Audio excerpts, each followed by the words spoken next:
Bienvenidos una vez más a los cuentos de Lilith. Acá estamos en el capítulo número 6 de este atrapante cuento de García Márquez, Noticia de un secuestro. Hasta el momento nos quedamos con la condena a muerte de uno de los personajes más queridos, que es Marina Montoya. A medida que pasan los capítulos, la vamos conociendo y vamos tomando un cariño especial con esta señora muy bella, muy arreglada, muy eh, diva y a la vez molesta y con alucinaciones, pero que bueno, no podemos dejar de pensar que es un ser humano que está privado de la libertad en la incertidumbre absoluta, tratando de sobrevivir. Entonces, acá nos encontramos, donde se la llevan y dejan a Marina y a Beatriz solas, sin televisión y sin radio. Veamos cómo continúa esto.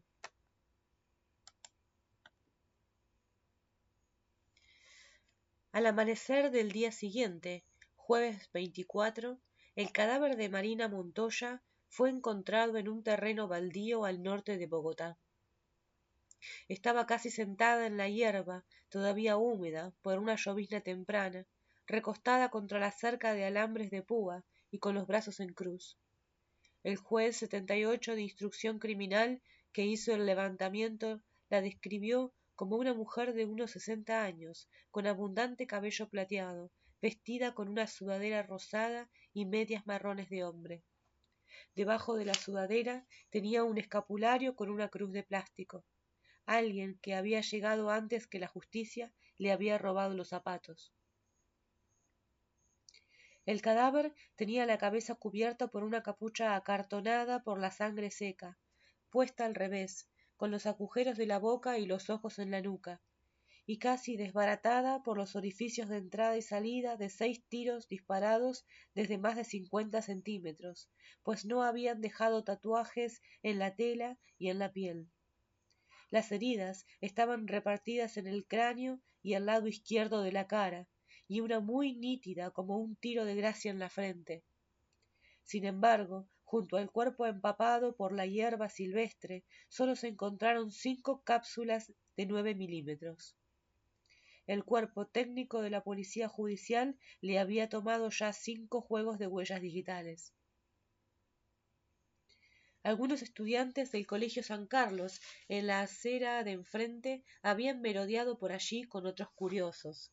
Entre los que presenciaron el levantamiento del cuerpo se encontraba una vendedora de flores del cementerio del norte, que había madrugado para matricular una hija en una escuela cercana.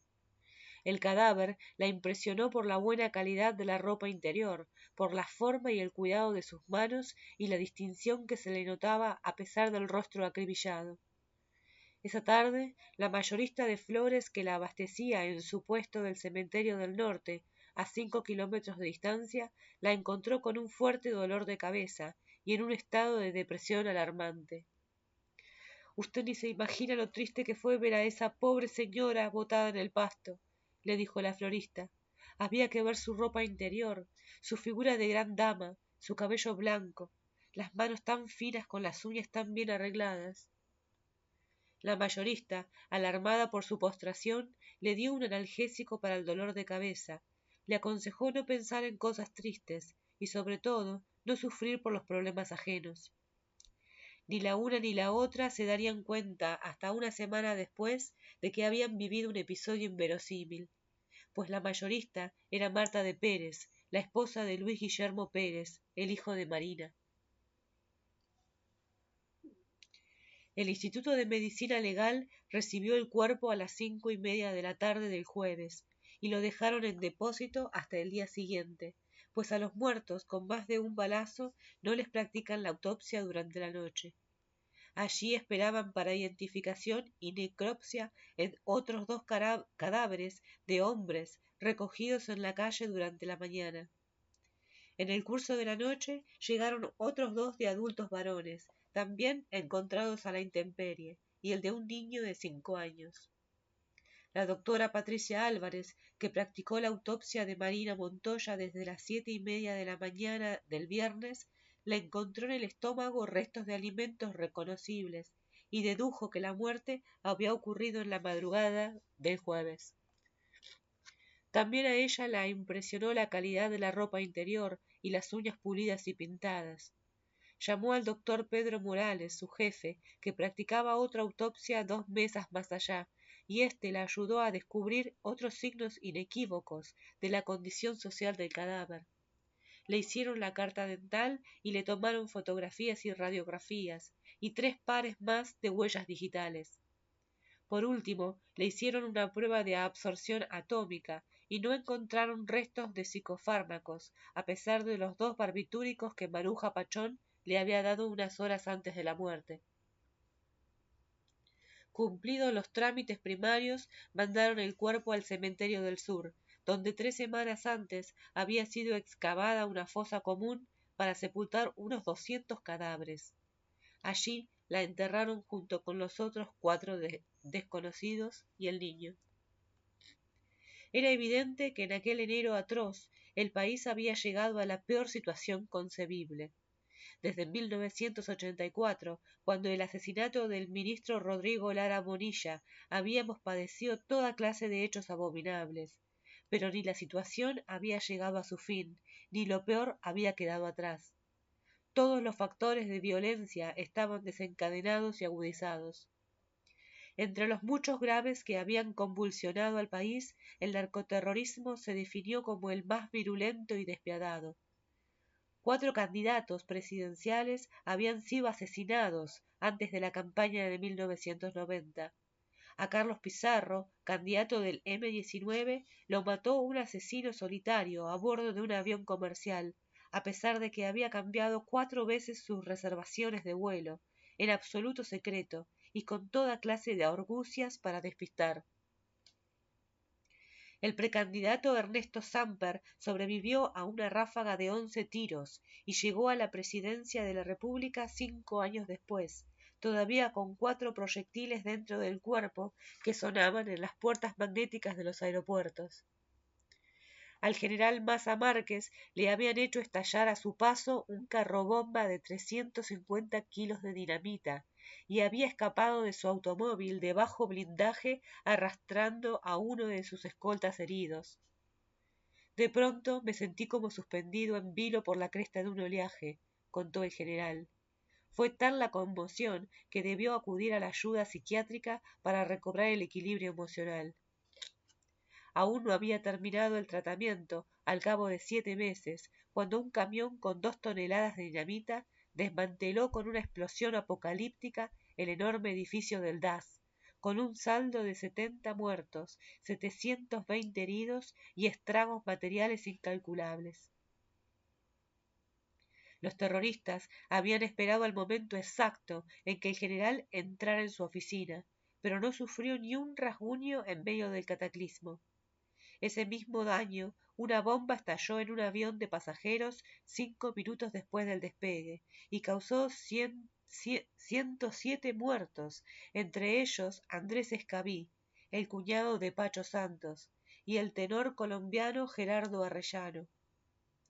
La versión general fue que estaba dirigida al candidato César Gaviria. Error siniestro, pues Gaviria no tuvo nunca el propósito de viajar en ese avión. Más aún, la seguridad de su campaña le había prohibido volar en aviones de línea, y en alguna ocasión que quiso hacerlo, tuvo que desistir, ante el espanto de otros pasajeros que trataron de desembarcar para no correr el riesgo de volar con él. La verdad era que el país estaba condenado dentro de un círculo infernal. Por un lado, los extraditables se negaban a entregarse o a moderar la violencia, porque la policía no les daba tregua. Escobar había denunciado por todos los medios que la policía entraba a cualquier hora a las comunas de Medellín, agarraba 10 menores al azar y los fusilaba sin más averiguaciones en cantinas y potreros. Suponían a ojo que la mayoría estaba al servicio de Pablo Escobar. O eran sus partidarios, o iban a hacerlo en cualquier momento por la razón o por la fuerza. Los terroristas no daban tregua en las matanzas de policías a mansalva, ni en los atentados y los secuestros. Por su parte, los dos movimientos guerrilleros más antiguos y fuertes, el Ejército de Liberación Nacional, ELN, y las Fuerzas Armadas Revolucionarias, FARC, acababan de replicar con toda clase de actos terroristas a la primera propuesta de paz del gobierno de César Gaviria. Uno de los gremios más afectados por aquella guerra ciega fueron los periodistas, víctimas de asesinatos y secuestros, aunque también de deserción por amenazas y corrupción. Entre septiembre de 1983 y enero de 1991 fueron asesinados por los carteles de la droga 26 periodistas de distintos medios del país. Guillermo Cano, director del Espectador, el más inerme de los hombres, fue acechado y asesinado por dos pistoleros en la puerta de su periódico el 17 de diciembre de 1986. Manejaba su propia camioneta y a pesar de ser uno de los hombres más amenazados del país por sus editoriales suicidas contra el comercio de drogas, se negaba a usar un automóvil blindado o a llevar una escolta. Con todo, sus enemigos trataron de seguir matándolo después de muerto. Un busto erigido en memoria suya fue dinamitado en Medellín. Meses después, hicieron estallar un camión con 300 kilos de dinamita que redujeron a escombros las máquinas del periódico. Una droga más dañina que las mal llamadas heroicas se introdujo en la cultura nacional: el dinero fácil. Prosperó la idea de que la ley es el mayor obstáculo para la felicidad, que de nada sirve aprender a leer y escribir, que se vive mejor y más seguro como delincuente que como gente de bien. En síntesis, el estado de perversión social propio de toda guerra larvada. El secuestro no era una novedad en la historia reciente de Colombia. Ninguno de los 4 presidentes de los años anteriores había escapado a la prueba de un secuestro desestabilizador. Y por cierto, hasta donde se sabe, ninguno de los 4 había cedido a las exigencias de los secuestradores. En febrero de 1976, bajo el gobierno de Alfonso López Michelsen, el M-19 había secuestrado al presidente de la Confederación de Trabajadores de Colombia, José Raquel Mercado. Fue juzgado y condenado a muerte por sus captores por traición a la clase obrera, y ejecutado con 2 tiros en la nuca ante la negativa del gobierno a cumplir una serie de condiciones políticas. 16 miembros de élite del mismo movimiento armado se tomaron la embajada de la República Dominicana en Bogotá cuando celebraban su fiesta nacional, el 27 de febrero de 1980, bajo el gobierno de Julio César Turbay.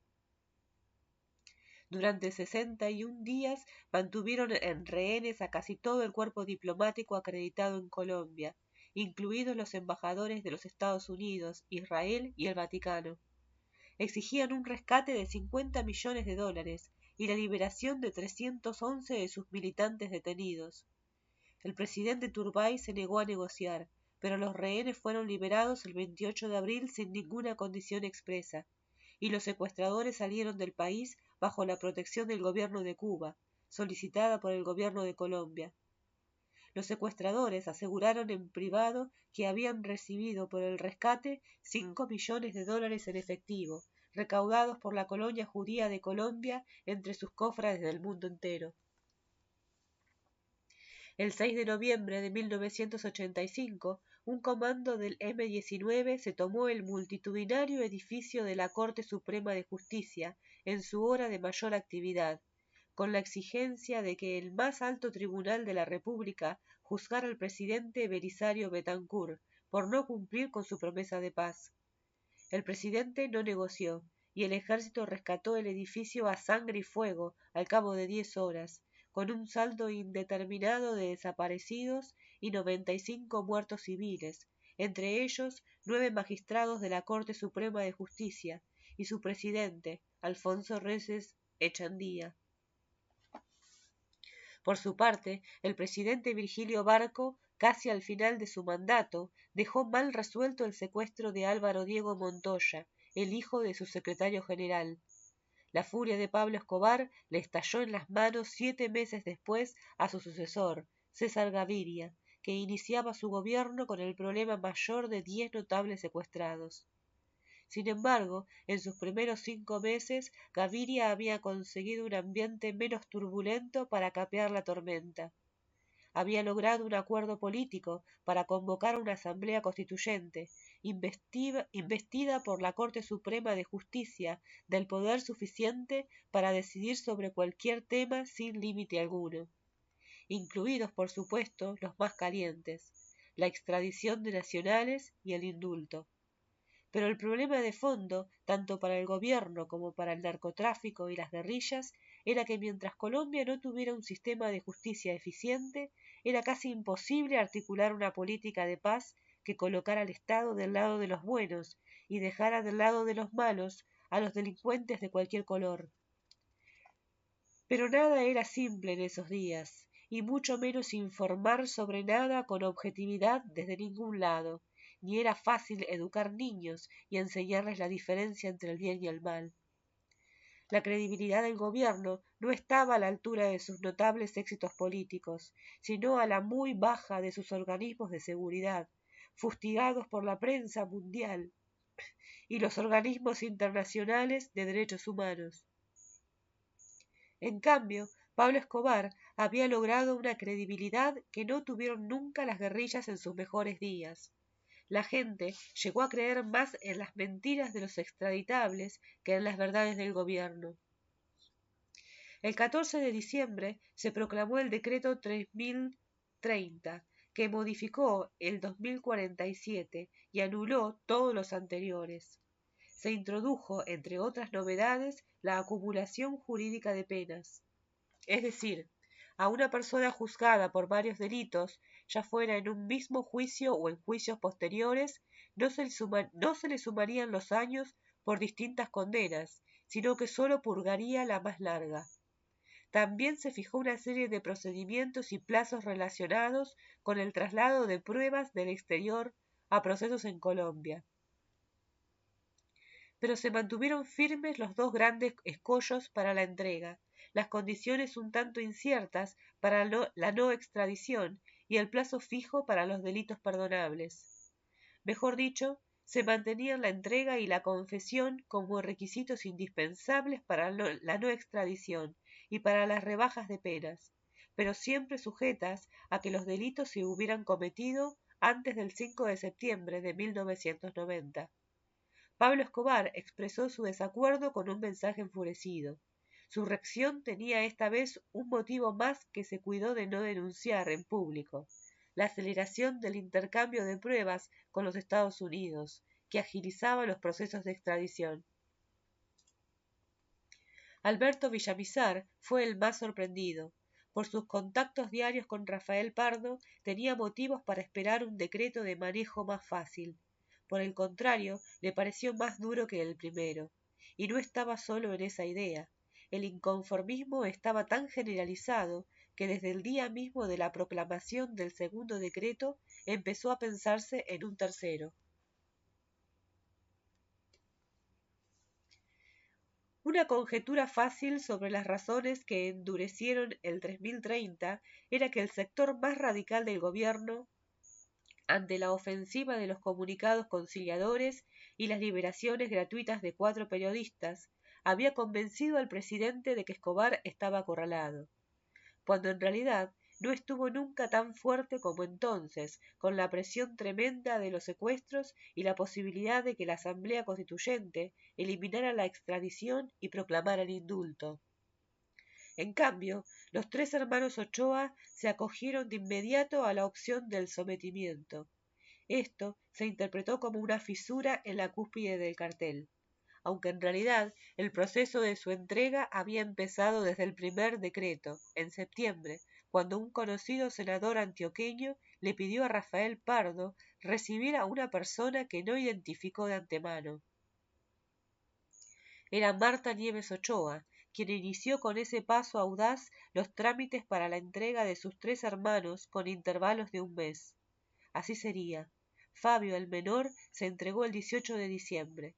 El 15 de enero, cuando menos parecía posible, se entregó Jorge Luis, y el 16 de febrero se entregaría Juan David.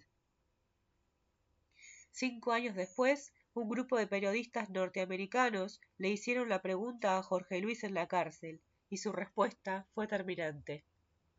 Uno de los gremios más afectados por aquella guerra ciega fueron los periodistas, víctimas de asesinatos y secuestros, aunque también de deserción por amenazas y corrupción. Entre septiembre de 1983 y enero de 1991 fueron asesinados por los carteles de la droga 26 periodistas de distintos medios del país. Guillermo Cano, director del Espectador, el más inerme de los hombres, fue acechado y asesinado por 2 pistoleros en la puerta de su periódico el 17 de diciembre de 1986. Manejaba su propia camioneta y a pesar de ser uno de los hombres más amenazados del país por sus editoriales suicidas contra el comercio de drogas, se negaba a usar un automóvil blindado o a llevar una escolta. Con todo, sus enemigos trataron de seguir matándolo después de muerto. Un busto erigido en memoria suya fue dinamitado en Medellín. Meses después, hicieron estallar un camión con 300 kilos de dinamita que redujeron a escombros las máquinas del periódico. Una droga más dañina que las mal llamadas heroicas se introdujo en la cultura nacional: el dinero fácil. Prosperó la idea de que la ley es el mayor obstáculo para la felicidad, que de nada sirve aprender a leer y escribir, que se vive mejor y más seguro como delincuente que como gente de bien. En síntesis, el estado de perversión social propio de toda guerra larvada. El secuestro no era una novedad en la historia reciente de Colombia. Ninguno de los 4 presidentes de los años anteriores había escapado a la prueba de un secuestro desestabilizador. Y por cierto, hasta donde se sabe, ninguno de los 4 había cedido a las exigencias de los secuestradores. En febrero de 1976, bajo el gobierno de Alfonso López Michelsen, el M-19 había secuestrado al presidente de la Confederación de Trabajadores de Colombia, José Raquel Mercado. Fue juzgado y condenado a muerte por sus captores por traición a la clase obrera, y ejecutado con 2 tiros en la nuca ante la negativa del gobierno a cumplir una serie de condiciones políticas. 16 miembros de élite del mismo movimiento armado se tomaron la embajada de la República Dominicana en Bogotá cuando celebraban su fiesta nacional, el 27 de febrero de 1980, bajo el gobierno de Julio César Turbay. Durante 61 días mantuvieron en rehenes a casi todo el cuerpo diplomático acreditado en Colombia, incluidos los embajadores de los Estados Unidos, Israel y el Vaticano. Exigían un rescate de 50 millones de dólares y la liberación de 311 de sus militantes detenidos. El presidente Turbay se negó a negociar, pero los rehenes fueron liberados el 28 de abril sin ninguna condición expresa, y los secuestradores salieron del país bajo la protección del gobierno de Cuba, solicitada por el gobierno de Colombia. Los secuestradores aseguraron en privado que habían recibido por el rescate 5 millones de dólares en efectivo, recaudados por la colonia judía de Colombia entre sus cofrades del mundo entero. El 6 de noviembre de 1985, un comando del M-19 se tomó el multitudinario edificio de la Corte Suprema de Justicia en su hora de mayor actividad, con la exigencia de que el más alto tribunal de la República juzgara al presidente Belisario Betancourt por no cumplir con su promesa de paz. El presidente no negoció, y el ejército rescató el edificio a sangre y fuego al cabo de 10 horas, con un saldo indeterminado de desaparecidos y 95 muertos civiles, entre ellos 9 magistrados de la Corte Suprema de Justicia y su presidente, Alfonso Reyes Echandía. Por su parte, el presidente Virgilio Barco, casi al final de su mandato, dejó mal resuelto el secuestro de Álvaro Diego Montoya, el hijo de su secretario general. La furia de Pablo Escobar le estalló en las manos 7 meses después a su sucesor, César Gaviria, que iniciaba su gobierno con el problema mayor de 10 notables secuestrados. Sin embargo, en sus primeros 5 meses, Gaviria había conseguido un ambiente menos turbulento para capear la tormenta. Había logrado un acuerdo político para convocar una asamblea constituyente, investida por la Corte Suprema de Justicia del poder suficiente para decidir sobre cualquier tema sin límite alguno, incluidos por supuesto los más calientes, la extradición de nacionales y el indulto. Pero el problema de fondo, tanto para el gobierno como para el narcotráfico y las guerrillas, era que mientras Colombia no tuviera un sistema de justicia eficiente, era casi imposible articular una política de paz que colocara al Estado del lado de los buenos y dejara del lado de los malos a los delincuentes de cualquier color. Pero nada era simple en esos días, y mucho menos informar sobre nada con objetividad desde ningún lado, ni era fácil educar niños y enseñarles la diferencia entre el bien y el mal. La credibilidad del gobierno no estaba a la altura de sus notables éxitos políticos, sino a la muy baja de sus organismos de seguridad, fustigados por la prensa mundial y los organismos internacionales de derechos humanos. En cambio, Pablo Escobar había logrado una credibilidad que no tuvieron nunca las guerrillas en sus mejores días. La gente llegó a creer más en las mentiras de los extraditables que en las verdades del gobierno. El 14 de diciembre se proclamó el decreto 3030, que modificó el 2047 y anuló todos los anteriores. Se introdujo, entre otras novedades, la acumulación jurídica de penas. Es decir, a una persona juzgada por varios delitos, ya fuera en un mismo juicio o en juicios posteriores, no se le sumarían los años por distintas condenas, sino que sólo purgaría la más larga. También se fijó una serie de procedimientos y plazos relacionados con el traslado de pruebas del exterior a procesos en Colombia. Pero se mantuvieron firmes los dos grandes escollos para la entrega, las condiciones un tanto inciertas para la no extradición y el plazo fijo para los delitos perdonables.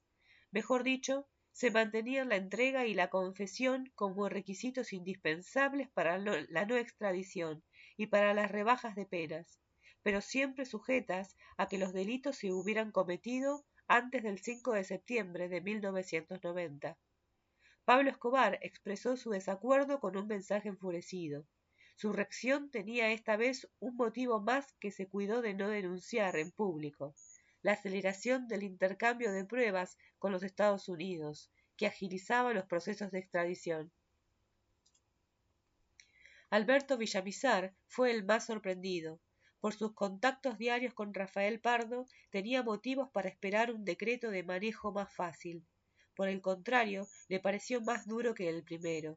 Y no estaba solo en esa idea. El inconformismo estaba tan generalizado que desde el día mismo de la proclamación del segundo decreto empezó a pensarse en un tercero. Una conjetura fácil sobre las razones que endurecieron el 3030 era que el sector más radical del gobierno, ante la ofensiva de los comunicados conciliadores y las liberaciones gratuitas de 4 periodistas, había convencido al presidente de que Escobar estaba acorralado, cuando en realidad no estuvo nunca tan fuerte como entonces, con la presión tremenda de los secuestros y la posibilidad de que la Asamblea Constituyente eliminara la extradición y proclamara el indulto. En cambio, los 3 hermanos Ochoa se acogieron de inmediato a la opción del sometimiento. Esto se interpretó como una fisura en la cúspide del cartel, aunque en realidad el proceso de su entrega había empezado desde el primer decreto, en septiembre, cuando un conocido senador antioqueño le pidió a Rafael Pardo recibir a una persona que no identificó de antemano. Era Marta Nieves Ochoa, quien inició con ese paso audaz los trámites para la entrega de sus 3 hermanos con intervalos de un mes. Así sería. Fabio, el menor, se entregó el 18 de diciembre. El 15 de enero, cuando menos parecía posible, se entregó Jorge Luis, y el 16 de febrero se entregaría Juan David. 5 años después, un grupo de periodistas norteamericanos le hicieron la pregunta a Jorge Luis en la cárcel, y su respuesta fue terminante. Don Fabio hizo en primer lugar un elogio de la valentía con que Nidia removía cielo y tierra por salvar a Diana. La posibilidad de ayudarla con Pablo Escobar la formuló con una retórica magistral. Haría con el mayor gusto lo que pudiera hacer, pero no creía que pudiera hacer algo. Al final de la visita, Fabio el joven pidió a Nidia el favor de explicarle al presidente la importancia de aumentar el plazo de la entrega en el decreto de sometimiento. Nidia le explicó que ella no podía hacerlo, pero ellos sí, con una carta a las autoridades competentes. Era su manera de no permitir que la usaran como recadera ante el presidente. Fabio el joven lo comprendió y se despidió de ella con una frase reconfortante: mientras haya vida hay esperanza. Al regreso de Nidia a Bogotá, Azucena le entregó la carta de Diana en la cual le pedía que celebrara la Navidad con sus hijos, y Aerobús le urgió por teléfono de ir a Cartagena para una conversación personal. El buen estado físico y moral en que encontró al alemán, después de 3 meses de cautiverio, tranquilizó un poco a Nidia sobre la salud de su hija. Aerobús no veía a Diana desde la primera semana del secuestro, pero entre los guardianes y la gente de servicio había un intercambio constante de noticias que se filtraban a los rehenes, y sabía que Diana estaba bien. Su único riesgo grave y siempre inminente era el de un rescate armado. Usted no se imagina lo que es el peligro constante de que lo maten a uno, dijo Aerobús. No solo porque llegue la ley, como dicen ellos, sino porque están siempre tan asustados que hasta el menor ruido lo confunden con un operativo. Sus únicos consejos eran impedir a toda costa un rescate armado y lograr que cambiaran en el decreto el plazo de la entrega. El mismo día de su regreso a Bogotá, Nidia le expresó sus inquietudes al ministro de Justicia. Visitó al ministro de Defensa, general Óscar Botero, acompañada por su hijo, el parlamentario Julio César Turbay Quintero, y le pidió angustiada, en nombre de todos los secuestrados, que usaran los servicios de inteligencia y no los operativos de rescate. Su desgaste era vertiginoso y su intuición de la tragedia cada vez más lúcida. Le dolía el corazón, lloraba a todas horas. Hizo un esfuerzo supremo por dominarse, pero las malas noticias no le dieron tregua. Oyó por radio un mensaje de los extraditables, con la amenaza de botar frente al Palacio Presidencial los cadáveres de los secuestrados envueltos en costales, si no se modificaban los términos del segundo decreto. Nidia llamó al presidente de la República en un estado de desesperación mortal. Como estaba en Consejo de Seguridad, la atendió Rafael Pardo. Le ruego que le pregunte al presidente y a los del Consejo de Seguridad si lo que necesitan para cambiar el decreto es que le tiren en la puerta a los secuestrados muertos y encostalados. En ese mismo estado de exaltación estaba horas después cuando le pidió al presidente en persona que cambiara el plazo del decreto. A él le habían llegado ya noticias de que Nidia se quejaba de su insensibilidad ante el dolor ajeno, e hizo un esfuerzo por ser más paciente y explícito. Le explicó que el decreto 3030 acababa de expedirse y que lo menos que podía dársele era el tiempo de ver cómo se comportaba. Pero a Nidia le parecía que los argumentos del presidente no eran más que justificaciones para no hacer lo que debió haber hecho en el momento oportuno. El cambio de la fecha límite no solo es necesario para salvar la vida de los rehenes, replicó Nidia, cansada de raciocinios, sino que es lo único que falta para lograr la entrega de los terroristas. Muévala, y a Diana la devuelven. Gaviria no cedió. Estaba ya convencido de que el plazo fijo era el escollo mayor de su política de entregas, pero se resistía a cambiarlo para que los extraditables no consiguieran lo que perseguían con los secuestros. La Asamblea Constituyente iba a reunirse en los próximos días en medio de una expectativa incierta, y no podía permitirse que por una debilidad del gobierno le cedieran el indulto al narcotráfico. La democracia nunca estuvo en peligro por los asesinatos de 4 candidatos presidenciales ni por ningún secuestro, diría Gaviria más tarde. Cuando lo estuvo de veras fue en aquellos momentos en que existió la tentación o el riesgo o el rumor de que se estaba incubando la posibilidad del indulto. Es decir, el riesgo inconcebible de que secuestraran también la conciencia de la Asamblea Constituyente.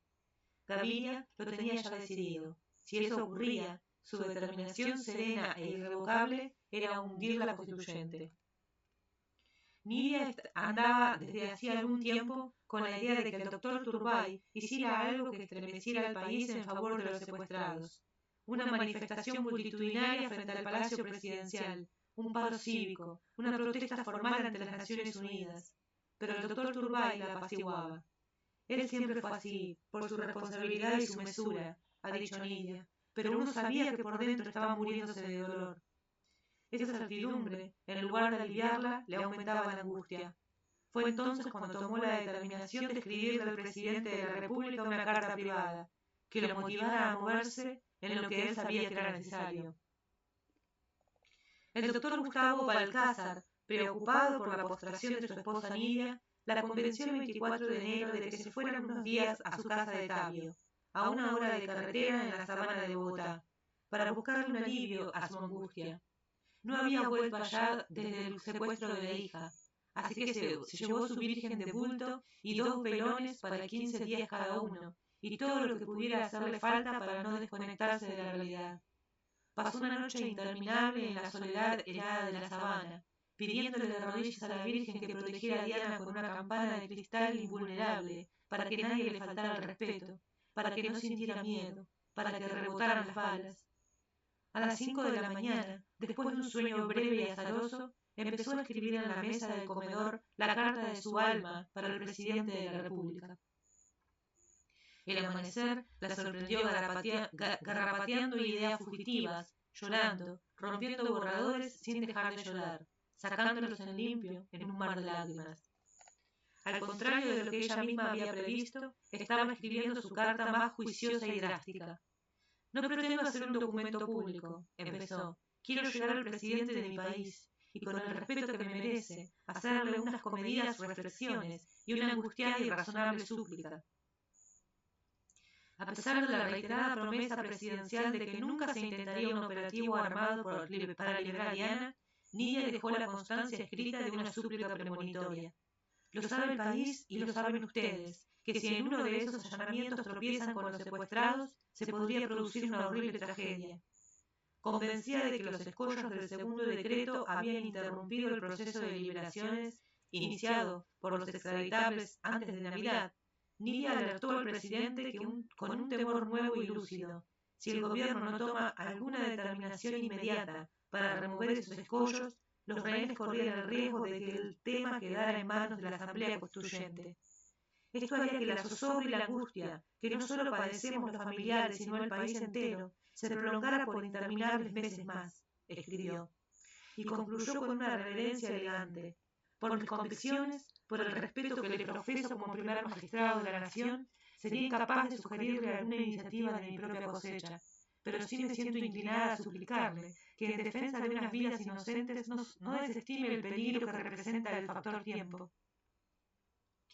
Una vez terminada y transcripta con buena letra, fueron 2 hojas y un cuarto de tamaño oficio. Nidia dejó un mensaje en la secretaría privada de la presidencia para que le indicara dónde debía mandarlas. Esa misma mañana se precipitó la tormenta con la noticia de que habían sido muertos los cabecillas de la banda de los Priscos, los hermanos David Ricardo y Armando Alberto Prisco Lopera, acusados de los 7 magnicidios de aquellos años, y de ser los cerebros de los secuestros, entre ellos el de Diana Turbay y su equipo.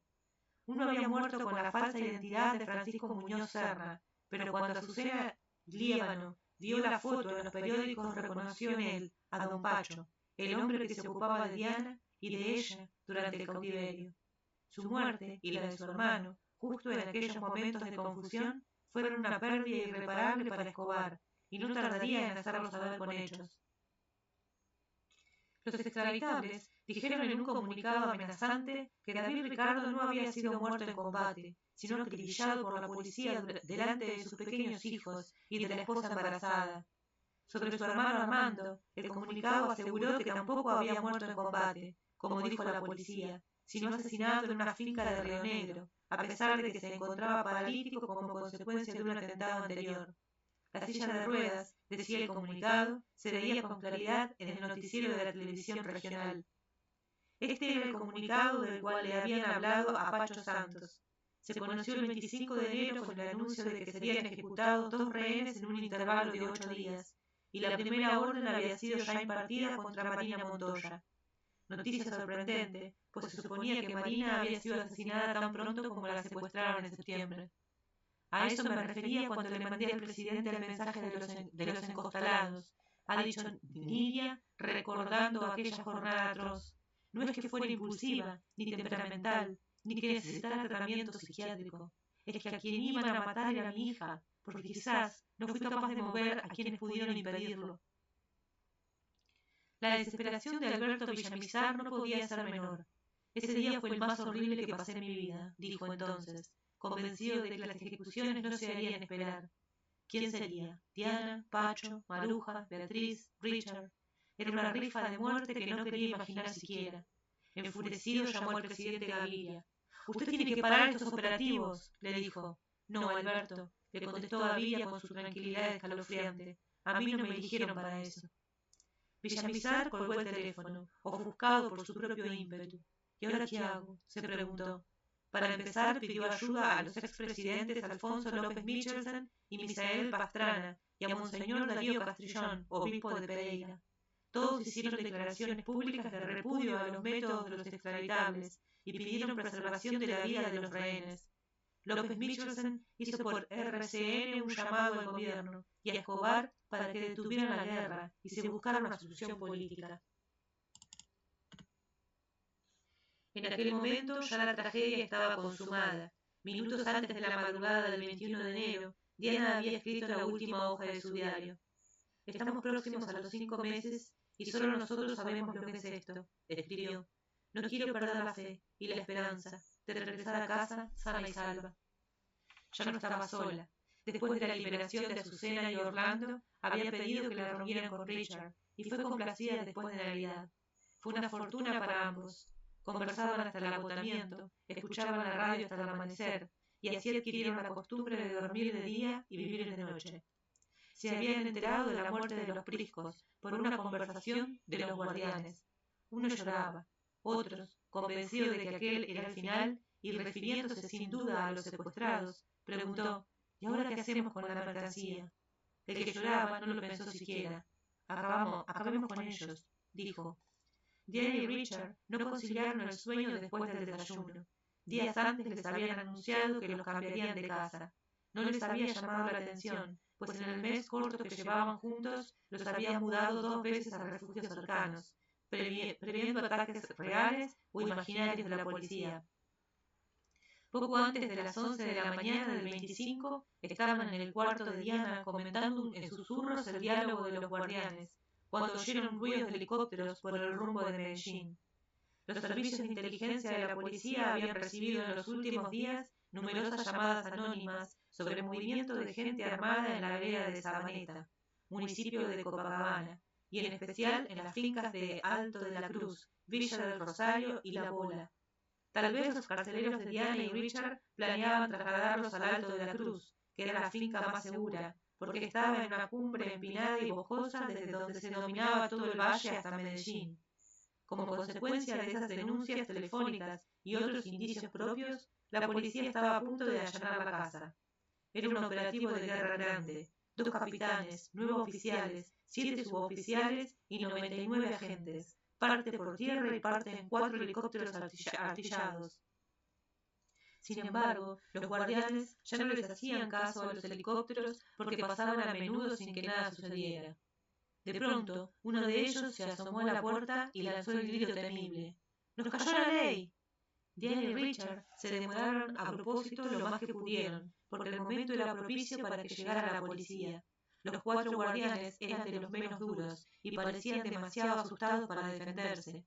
Diana se cepilló los dientes y se puso una camisa blanca que había lavado el día anterior. Se puso sus zapatos de tenis y los blue jeans que llevaba puestos el día del secuestro, y que le quedaban demasiado grandes por la pérdida de peso. Richard se cambió de camisa y recogió el equipo de camarógrafo que le habían devuelto en esos días. Los guardianes parecían enloquecidos por el ruido creciente de los helicópteros que sobrevolaron la casa, se alejaron hacia el valle y volvieron casi a ras de los árboles.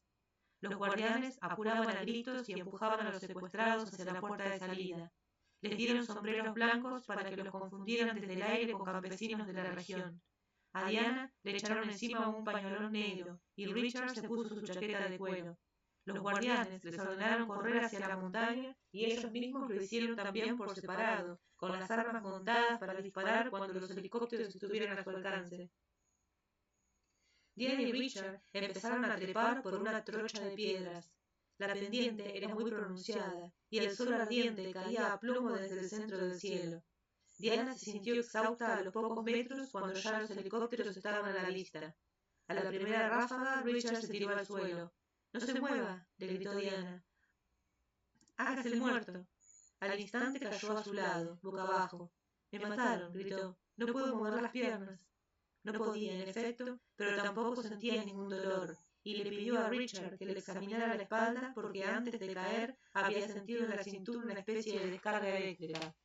Richard le levantó la camisa y vio a la altura de la cresta ilíaca izquierda un agujero minúsculo, nítido y sin sangre. Como el tiroteo continuaba, cada vez más cerca, Diana insistía desesperada en que Richard le dejara allí y escapara, pero él permaneció a su lado esperando una ayuda para ponerla a salvo. Mientras tanto, le puso en la mano una virgen que llevaba siempre en el bolsillo y rezó con ella.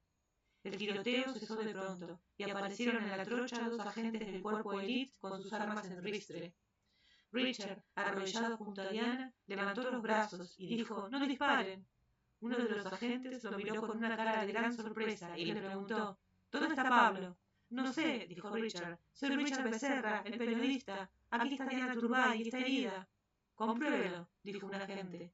Richard le mostró la cédula de identidad. Ellos y algunos campesinos que surgieron de las breñas ayudaron a transportar a Diana en una hamaca improvisada con una sábana y la acostaron dentro del helicóptero. El dolor se le había vuelto insoportable, pero estaba tranquila y lúcida y sabía que iba a morir. Media hora después, el expresidente Turbay recibió una llamada de una fuente militar para decirle que su hija Diana y Francisco Santos habían sido rescatados en Medellín mediante un operativo del cuerpo élite. De inmediato llamó a Hernando Santos, que lanzó un alarido de victoria, y ordenó a los telefonistas de su periódico que dieran la noticia a toda la familia dispersa. Luego llamó al apartamento de Alberto Villamizar y le retransmitió la noticia tal como se la habían dado. «¡Qué maravilla!», gritó Villamizar. Su júbilo era sincero, pero enseguida cayó en la cuenta de que una vez liberados Pacho y Diana, los únicos ejecutables que quedaban en manos de Escobar eran Maruja y Beatriz. Mientras hacía llamadas de urgencia, encendió el radio y comprobó que la noticia no estaba todavía en el aire. Iba a marcar el número de Rafael Pardo, cuando el teléfono volvió a timbrar. Era otra vez Hernando Santos, para decirle descorazonado que Turbay había corregido la primera noticia. El liberado no era Francisco Santos, sino el camarógrafo Richard Becerra, y Diana estaba malherida. Sin embargo, a Hernando Santos no lo perturbaba tanto el error como la consternación de Turbay por haberle causado una falsa alegría. Marta Lupe Rojas no estaba en su casa cuando la llamaron del noticiero para darle la noticia de que su hijo Richard había sido liberado. Ella había ido a casa de sus hermanos y estaba tan pendiente de las noticias que se llevó un radio portátil inseparable. Pero aquel día, por primera vez desde el secuestro, no funcionó. En el taxi que la llevaba al noticiero, cuando alguien le dijo que su hijo estaba a salvo, la voz familiar del periodista Juan Gozaín la puso en la realidad. Las informaciones de Medellín eran todavía muy confusas. Se había comprobado que Diana Turbay estaba muerta, pero no había nada claro sobre Richard Becerra. Marta Lupe empezó a rezar en voz baja: «Dios mío, haz que las balas le pasen por un lado y no lo toquen». En ese momento, Richard llamó a su casa desde Medellín para contarle que estaba a salvo, y no la encontró. Pero el grito emocionado de Gozaín le devolvió el alma a Marta Lupe. «¡Extra, extra! ¡El camarógrafo Richard Becerra está vivo!».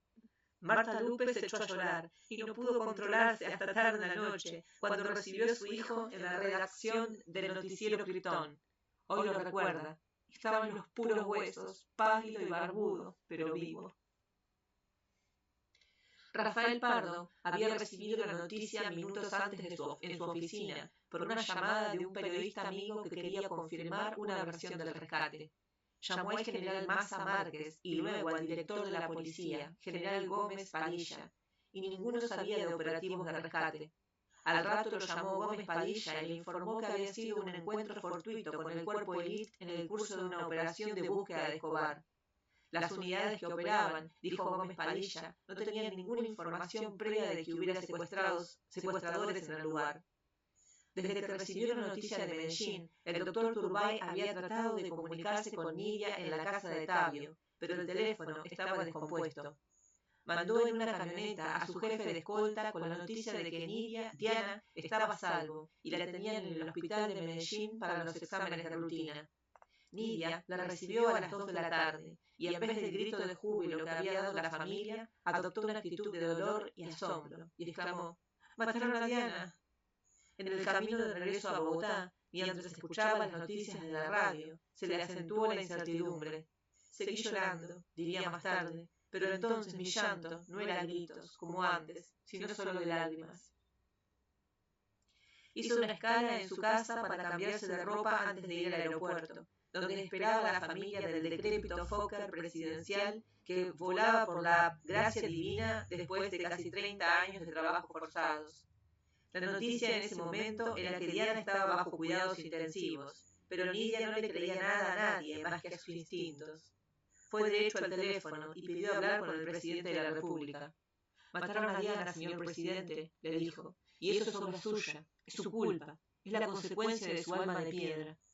El presidente se alegró de poder contradecirla con una buena noticia. «No, señora», dijo con su voz más calmada, «parece ser que hubo un operativo y todavía no se tiene nada claro, pero Diana está viva». «No», replicó Nidia, «la mataron». El presidente, que estaba en comunicación directa con Medellín, no tenía duda. «¿Y por qué lo sabe?». Nidia contestó con una convicción absoluta: «Porque me lo dice mi corazón de madre». Su corazón fue certero. Una hora después, María Emma Mejía, la consejera presidencial para Medellín, subió al avión que llevó a la familia Turbay y les dio la mala noticia.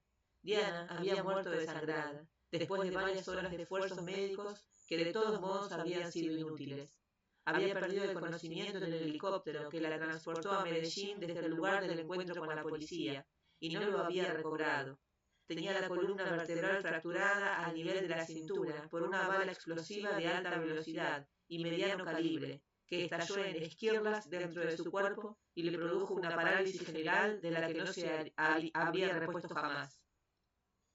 Nidia sufrió un impacto mayor cuando la vio en el hospital, desnuda en la mesa de cirugía, pero cubierta con una sábana ensangrentada, con el rostro sin expresión y la piel sin color por el desangre completo. Tenía una enorme incisión quirúrgica en el pecho por donde los médicos habían introducido el puño para dejarle masajes al corazón. Tan pronto como salió del quirófano, ya más allá del dolor y la desesperanza, Nidia convocó en el mismo hospital una conferencia de prensa feroz. «Esta es la historia de una muerte anunciada», empezó, convencida de que Diana había sido víctima de un operativo ordenado desde Bogotá, según las informaciones que le dieron desde su llegada a Medellín. Hizo un recuento minucioso de las súplicas que la familia y ella misma habían hecho al presidente de la República para que la policía no lo intentara. Dijo que la insensatez y la criminalidad de los extraditables eran los culpables de la muerte de su hija, pero que en igual proporción lo eran el gobierno y el presidente de la República en persona.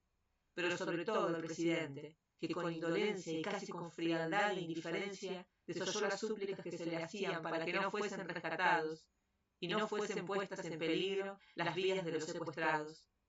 Esta declaración terminante, divulgada en directo por todos los medios, provocó una reacción de solidaridad en la opinión pública e indignación en el gobierno. El presidente convocó a Fabio Villegas, su secretario general, a Miguel Silva, su secretario privado, a Rafael Pardo, su consejero de seguridad, y a Mauricio Vargas, su consejero de prensa. El propósito era elaborar un rechazo enérgico a la declaración de Nidia, pero una reflexión más a fondo los condujo a la conclusión de que el dolor de una madre no se controvierte. Gaviria le entendió así, y canceló el propósito de la reunión e impartió la orden: «Vamos al entierro». No solo él, sino el gobierno en pleno.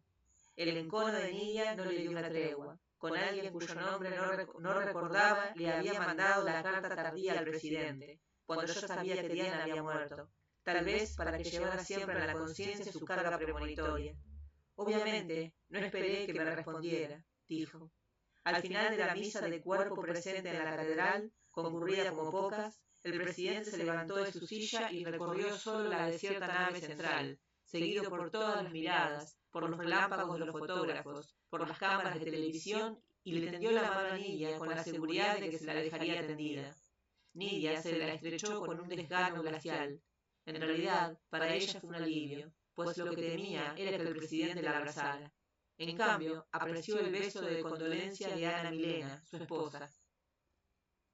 Todavía no fue el final. Apenas aliviada de los compromisos del duelo, Nidia solicitó una nueva audiencia con el presidente para informarlo de algo importante que debía saber antes de su discurso de aquel día sobre la muerte de Diana.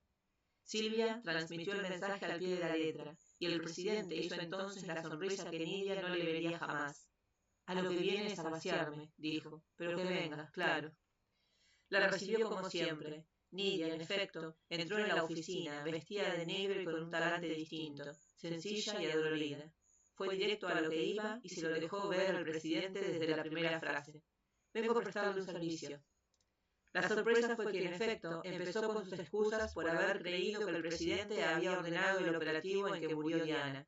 Ahora sabía que ni siquiera había sido informado, y quería decirle además que también en aquel momento lo estaban engañando, pues tampoco era cierto que el operativo fuera para buscar a Pablo Escobar, sino para rescatar a los rehenes, cuyo paradero había sido revelado bajo tortura por uno de los sicarios capturados por la policía.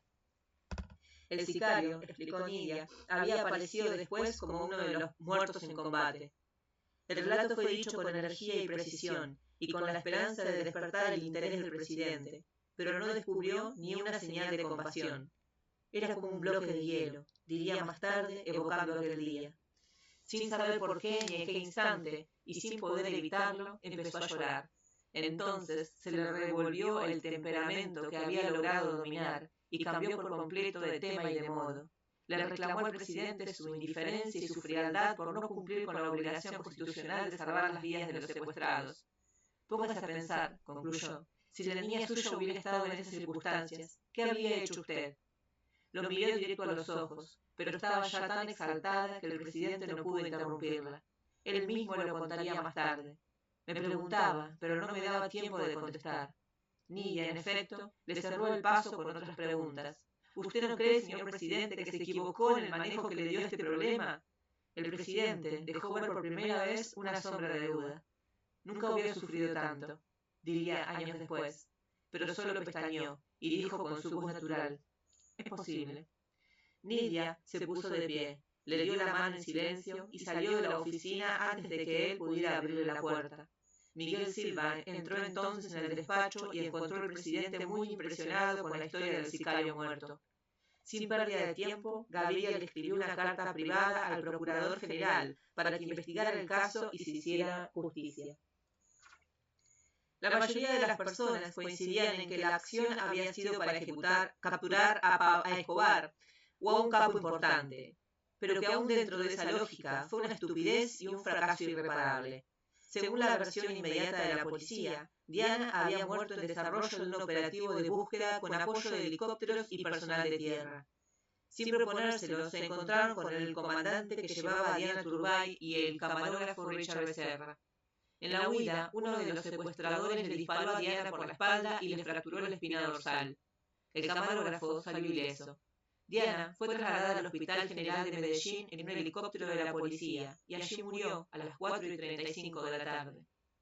La versión de Pablo Escobar era muy distinta y coincidía en sus puntos esenciales con la que Nidia le contó al presidente. Según él, la policía había hecho el operativo a sabiendas de que los secuestrados estaban en el lugar. La información se la habían arrancado bajo tortura a 2 sicarios suyos, que identificó con sus nombres reales y números de cédula.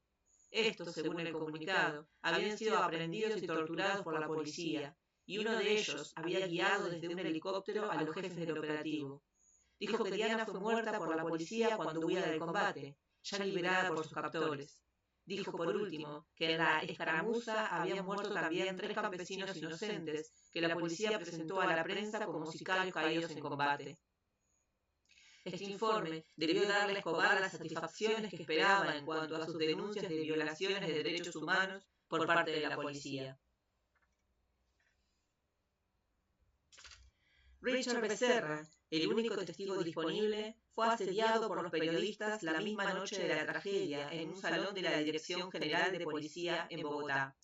Estaba todavía con la chamarra de cuero negro con que lo habían secuestrado y con el sombrero de paja que le habían dado sus captores para que pasara por campesino. Su estado de ánimo no era el mejor para dar algún dato esclarecedor. La impresión que dejó en sus colegas más comprensivos fue que la confusión de los hechos no le había permitido formarse un juicio de la noticia. Su declaración de que el proyectil que mató a Diana lo disparó a propósito uno de los secuestradores no encontró piso firme en ninguna evidencia. La creencia general, por encima de todas las conjeturas, fue que Diana murió por accidente entre los fuegos cruzados. Sin embargo, la investigación definitiva quedaba a cargo del Procurador General en atención a la carta que le envió el presidente Gaviria después de las revelaciones de Quinteros. El drama no había terminado. Ante la incertidumbre pública sobre la suerte de Marina Montoya, los extraditables emitieron un nuevo comunicado el 30 de enero, en el que reconocían haber dado la orden de ejecutarla desde el día 23. Pero, por motivos de clandestinidad y de comunicación, no tenemos información, a la fecha, si la ejecutaron o la liberaron. Si la ejecutaron, no entendemos los motivos por los cuales la policía aún no ha reportado su cadáver. Si la liberaron, sus familiares tienen la palabra. Solo entonces, 7 días después de ordenado el asesinato, se emprendió la búsqueda del cadáver. El médico legista Pedro Morales, que había colaborado en la autopsia, leyó el comunicado en la prensa y se imaginó que el cadáver de Marina Montoya era el de la señora de la ropa fina y las uñas impecables. Así fue. Sin embargo, tan pronto como se estableció la identidad, alguien que dijo ser del Ministerio de Justicia presionó por teléfono al Instituto de Medicina Legal para que no se supiera que el cadáver estaba en la fosa común. Luis Guillermo Pérez Montoya, el hijo de Marina, salía a almorzar cuando la radio transmitió la primicia. En el Instituto de Medicina Legal le mostraron el retrato de la mujer desfigurada por los balazos y le costó trabajo reconocerla.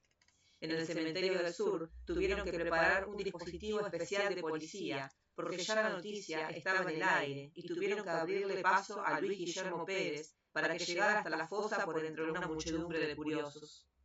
De acuerdo con los reglamentos de medicina legal, el cuerpo de un NN debe ser enterrado con el número de serie impreso en el torso, los brazos y las piernas, para que se le pueda reconocer aún en caso de ser desmembrado. Debe envolverse en una tela de plástico negro, como las que se usan para la basura, y atada por los tobillos y las muñecas con cuerdas resistentes. El cuerpo de Marina Montoya, según lo comprobó su hijo, estaba desnudo y cubierto de lodo, tirado de cualquier modo en la fosa común, y sin los tatuajes de identificación ordenados por la ley. A su lado estaba el cadáver del niño que habían enterrado al mismo tiempo, envuelto en la sudadera rosada.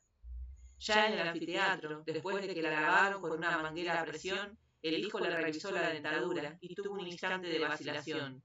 Le parecía recordar que a Marina le faltaba el premolar izquierdo, y el cadáver tenía la dentadura completa. Pero cuando le examinó las manos y las puso sobre las suyas, no le quedó rastro de dudas. Eran iguales. Otra sospecha había de persistir, quizás para siempre. Luis Guillermo Pérez estaba convencido de que el cadáver de su madre había sido identificado cuando se hizo el levantamiento, y de que fue enviado a la fosa común sin más trámites para que no quedara ningún rastro que pudiera inquietar a la opinión pública o perturbar al gobierno. La muerte de Diana, aún antes del hallazgo del cadáver de Marina, fue definitiva para el estado del país. Cuando Gaviria se había negado a modificar el segundo decreto, no había cedido ante las asperezas de Villamizar y las súplicas de Nidia. Su argumento, en síntesis, era que los decretos no podían juzgarse en función de los secuestros, sino a función del interés público, así como Escobar no secuestraba para presionar la entrega, sino para forzar la no extradición y conseguir el indulto. Esas reflexiones lo condujeron a una modificación final del decreto. Era difícil, después de haber resistido a las súplicas de Nidia y a tantos otros dolores ajenos, para cambiar la fecha, pero resolvió afrontarlo. Villamizar recibió esta noticia a través de Rafael Pardo. El tiempo de la espera le pareció infinito. No había tenido un minuto de paz. Vivía pendiente del radio y del teléfono, y su alivio era inmenso cuando no era una mala noticia. Llamaba a Pardo a cualquier hora. ¿Cómo va la cosa?, le preguntaba. ¿Hasta dónde va a llegar esta situación?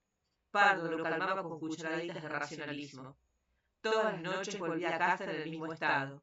Hay que sacar ese decreto o aquí van a matar a todo el mundo, decía. Pardo lo calmaba.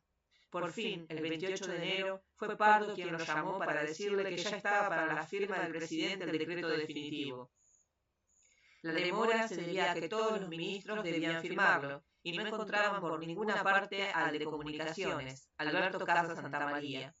Al fin lo ubicó Rafael Pardo por teléfono, y lo combinó con su buen talante de viejo amigo. Señor ministro, le dijo, o usted está aquí en media hora para firmar el decreto, o no es más ministro. El 29 de enero fue promulgado el decreto 303, en el cual se resolvieron todos los escollos que habían impedido hasta entonces la entrega de los narcotraficantes. Tal como lo habían supuesto en el gobierno, nunca lograrían recoger la creencia generalizada de que fue un acto de mala conciencia por la muerte de Diana. Esto, como siempre, daba origen a otras divergencias. Los que pensaban que era una concesión a los narcos por la presión de una opinión pública conmocionada, y los que lo entendieron como un acto presidencial insoslayable, aunque tardío de cualquier modo para Diana Turbay. En todo caso, el presidente Gaviria lo firmó por convicción, a sabiendas de que la demora podía interpretarse como una prueba de inclemencia, y la decisión tardía proclamada como un acto de debilidad. El día siguiente, a las 7 de la mañana, el presidente le correspondió a Villamizar una llamada que le había hecho la víspera para agradecerle el decreto. Gaviria escuchó en absoluto silencio sus razones y compartió su angustia del 25 de enero. Fue un día terrible para todos, dijo. Villamizar llamó entonces a Guido Parra con la conciencia aliviada. Usted no se pondrá a joder ahora con este decreto, con que este decreto no es el bueno, le dijo. Guido Parra ya lo había leído a fondo. Listo, dijo, aquí no hay ningún problema. Mire cuánto nos hubiéramos evitado desde antes. Villamizar quiso saber cuál sería el paso siguiente. Nada, dijo Guido Parra, esto es cuestión de 48 horas. Los extraditables hicieron saber de inmediato en un comunicado que desistían de las ejecuciones anunciadas en vista de las solicitudes de varias personalidades del país. Se referían quizás a los mensajes radiales que les habían hecho llegar López, Michelsen, Pastrana y Castrillón, pero en el fondo podía interpretarse como una aceptación del decreto. Respetaremos la vida de los rehenes que permanecen en nuestro poder, decía el comunicado. Como concesión especial, anunciaban también que en las primeras horas de ese mismo día iban a liberar un secuestrado. Villamizar, que estaba con Guido Parra, tuvo un sobresalto de sorpresa. ¿Cómo así que uno?, le gritó. Usted me había dicho que salían todos. Guido Parra no se alteró. Tranquilo, Alberto, le dijo. Esto es cuestión de 8 días. Bueno, acá termina el capítulo 6. ¿Qué les pareció, queridos oyentes, este capítulo? Cada capítulo se vuelve, creo, más intenso, más duro. Cada minuto que pasa, cada hora que pasa, cada día que pasa en esta historia, las condiciones se van volviendo más duras, y nos vamos viendo como ahogados, como atrapados en una situación difícil de resolver. ¿Qué opinan sobre las decisiones del presidente? ¿Qué podía él hacer? Estaba un poco entre la espada y la pared, ¿verdad? Quisiera saber qué opinan ustedes sobre la decisión que tomó el presidente. Y, bueno, la mala suerte también que acompañó al destino de Diana, que pudo haber salido viva, pero bueno, no pudo ser. Escucho, mejor dicho, leo sus comentarios. Me encantaría que alguien me comente y me diga qué piensa acerca de este capítulo tan terrible, qué les pareció, qué sintieron. Y los invito a darle like y obviamente suscribirse si es que quieren recibir notificaciones para poder continuar con estas historias. Así que siempre muy agradecida para aquellas personas que se han quedado hasta el final. Gracias por escucharme y nos veremos la próxima.